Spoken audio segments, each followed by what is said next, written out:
The truth unveiled when I opened my eyes again. The sharp, sterile scent of antiseptic still lingered at the tip of my nose.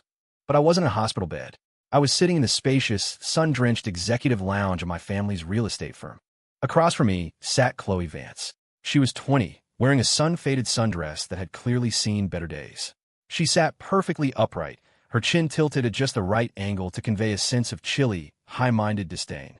It was a look I knew all too well, the Ice Queen persona I had once found so captivating. "Liam," she said, her voice quiet but laced with a practiced sense of detachment. "I appreciate the offer, but I can't accept it.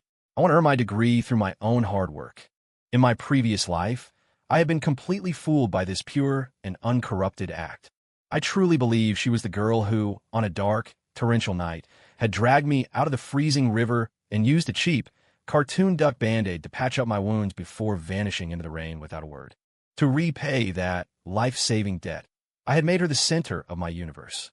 I paid her Ivy League tuition, founded a talent agency specifically for her, and poured millions into marketing and high-end roles to turn her from a struggling student into America's sweetheart. And her? She had maintained that cold, aloof distance the entire time. Acting as if accepting my help was a charity, she was performing for a shallow, rich guy like me.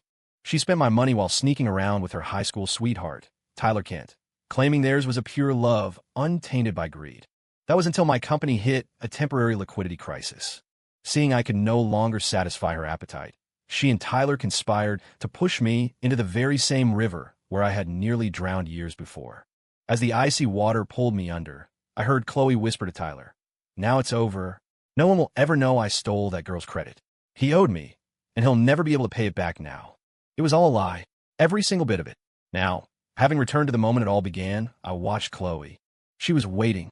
She expected me to do what I did last time, lower my voice, plead with her, and beg her to take the money.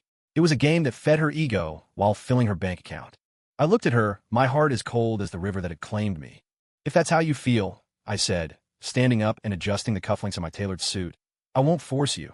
I turned toward the door. Chloe froze. The script in her head had suddenly gone off the rails. She had a whole speech prepared about how integrity can't be bought and how we come from different worlds, but the words died in her throat. Liam, wait," she blurted out, a hint of panic slipping through her composed exterior. I stopped but didn't look back. "Is there something else?" I just feel like..." She scrambled to find her footing. "I shouldn't just take help for no reason." "You're right," I replied calmly. "You shouldn't. Let's leave it at that." I pulled open the heavy oak door and walked out. The click of the latch behind me cut off her bewildered expression. She probably thought I was playing some high-stakes game of hard to get. She had no idea that the debt she had fraudulently claimed had just reached its expiration date. The real savior stepping out of the Sterling Plaza. The afternoon sun felt blindingly bright. I stood on the sidewalk, my mind racing through the fragmented memories of my past life. If Chloe wasn't the one who saved me, who was? On that rainy night years ago, I had been a reckless, heartbroken teenager who had just had a blow-up fight with my father. I'd wandered down to the Chicago River and lost my footing. I remembered the taste of rust and weeds in the water. I remembered the cold. A girl had dragged me out. She was thin but incredibly strong. Her hands were rough, not the hands of a girl who spent her days in climate-controlled classrooms. She performed CPR with a desperate, clumsy intensity. When I finally sputtered back to consciousness, I saw her press a Band-Aid onto the gash on my hand. It had a stupid, smiling yellow duck on it. She checked my pulse one last time and vanished into the fog before I could see her face. The next day, I had taken that Band-Aid to school. I'd asked everyone. Eventually, Chloe's roommate told me, "Oh, Chloe always carries those. She loves that brand." Chloe didn't say yes immediately. She just looked down shyly. And let me believe it. I pulled out my phone and called my assistant. "Leo, I need you to run a search. Look for female students at the university who were on financial aid last year and were also working part-time jobs at hospitals or clinics." "On it, Mr. Sterling." A few hours later, the email arrived. 3 names. The first was Chloe Vance. I ignored it. Her sick mother's story was a scam. She'd used my millions to pay off her father's gambling debts while her mother was treated for nothing more than mild arthritis. The second was a girl named Sarah Jenkins, who worked in the campus infirmary. The third was Maya Reed, an architecture major. The file noted that she worked long shifts as a nursing assistant at Chicago Central Hospital to pay for her younger brother's specialized treatments. Maya Reed. I vaguely remember the name. She was one of those invisible students, Always in the back of the lecture hall, always in a faded hoodie, always with the highest GPA in the department. We had never spoken. I looked at her ID photo. She wore her hair in a simple ponytail, no makeup, with eyes that looked tired but incredibly focused. My gut told me it was her. That faint scent of hospital soap I remembered from the riverbank, that wouldn't have come from Chloe. Drive me to Chicago Central, I told my driver. The pediatric oncology ward was a bleak place. I found Maya in a cramped, four-person room. She was sitting by a bed, peeling an apple with a small paring knife. She was focused, the peel spiraling down in one continuous ribbon. Her hands were exactly as I remembered, slender, but with faint calluses on the palms. The boy in the bed looked frail, but he had Maya's sharp, intelligent eyes. Maya, you don't have to do that, the boy rasped. I can do it. You've got a 4 in your arm, Noah, Maya said without looking up. Just sit tight. When she finished, she sliced the apple into perfect wedges and handed one to him.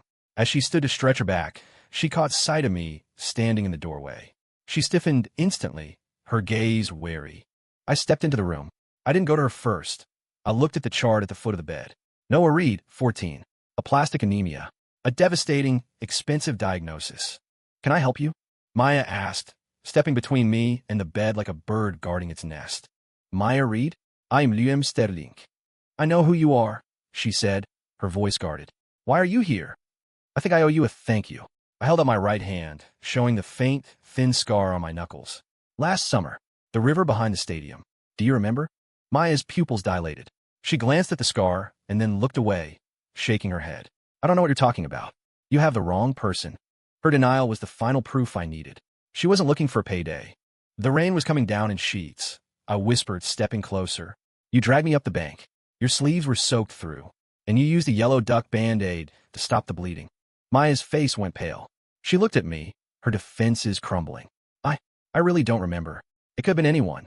It was you. I pulled a small, clear plastic case from my pocket. Inside was the flattened, preserved yellow duck Band-Aid. I've been looking for you for a long time. I want to help. I don't want your money, she said stubbornly, her chin lifting in a way that was far more genuine than Chloe's practiced poise.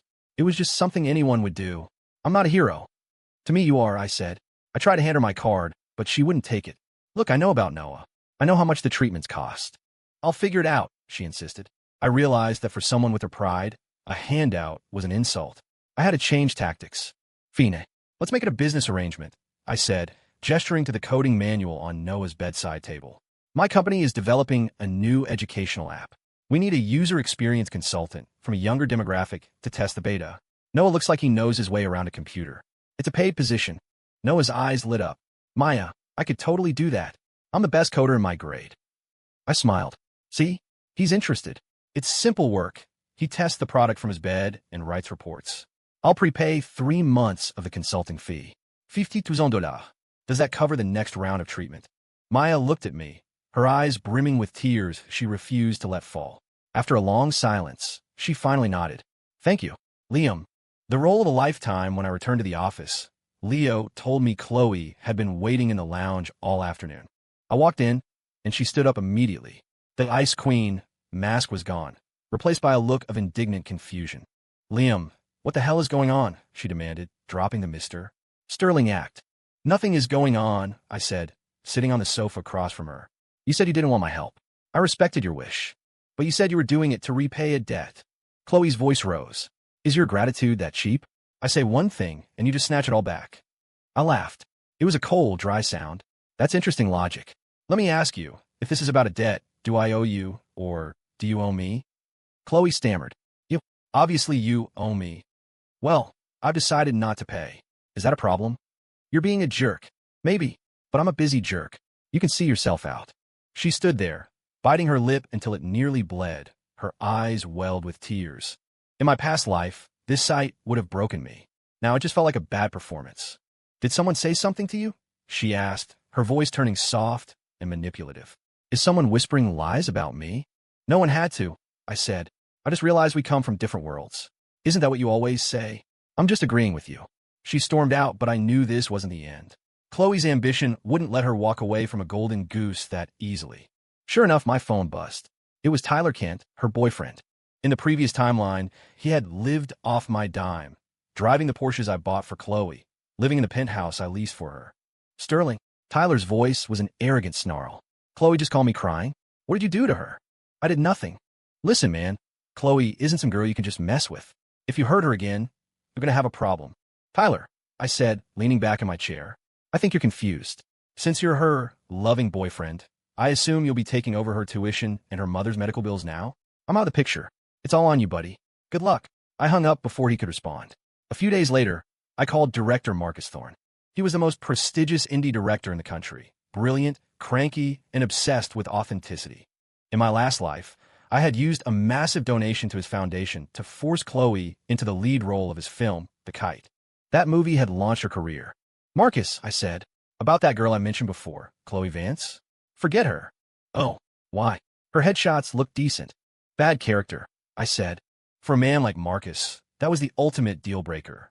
But I have someone else, a girl named Maya Reed. She's never acted, but she is the character you're looking for.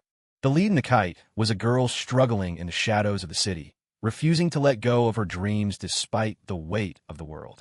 It was Maya's life. Marcus was skeptical, but he agreed to an audition. I drove Maya to the studio myself. She was wearing her old hoodie and worn-out jeans.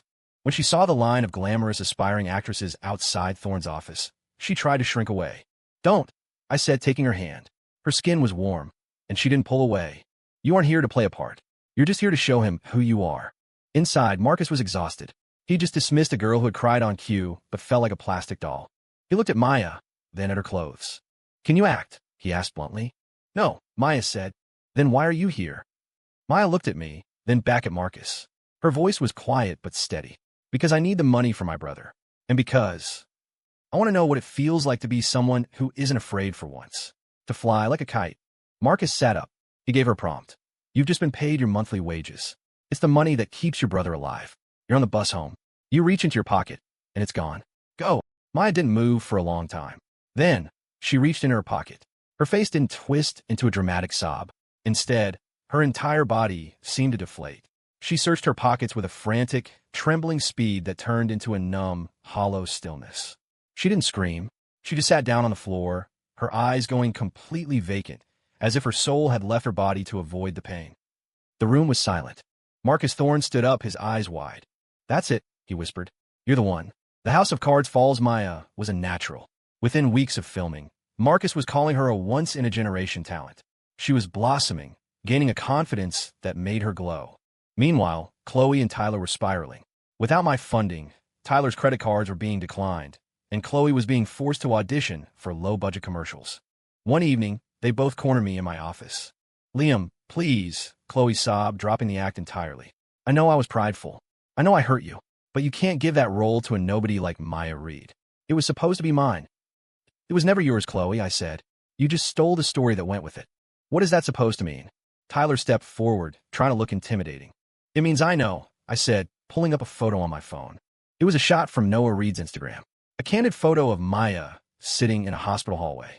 Attached to her bag was a faded, jingling keychain, a small, smiling yellow duck. A keychain, Chloe scoffed, though she turned pale.